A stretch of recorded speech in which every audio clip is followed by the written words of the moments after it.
আমি যখন পুল খেলা শুরু করি তখন শুরু করেছিলাম হচ্ছে মোস্ট প্রবাবলি লন্ডন দিয়ে। লন্ডনে আমার 3টা রিং আছে। তারপরে আমি সিডনি মেরিনা বারে আসি, যেখানে আমার 6টা রিং আছে।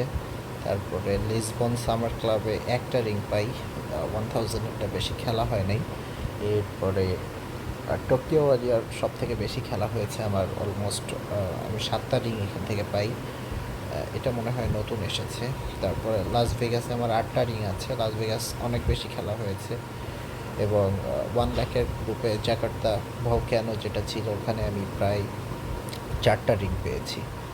অ্যান্ড দেন আরও বেশি টরন্টো ম্যাপল সুইটে প্রায় 2 লাখ পড়েছিল গেম, ওখানে আমি 2টা রিং পাই। 500 ক্লাব, 500K এর ক্লাবেও একটা রিং আমার ছিল। অ্যান্ড সব মিলে আমি এখনও সবগুলা খেলতে পারি নাই, যদিও রেগুলার ছিলাম না এই জন্যে। বাট হোপফুলি আপনাদের সাপোর্ট পাইলে, আপনারা আমার সাথে থাকলে হয়তো সবগুলোই আমি খেলতে পারবো একদিন ইনশাল্লাহ। সবার সাথে থাকবেন আর সাবস্ক্রাইব করবেন। ধন্যবাদ।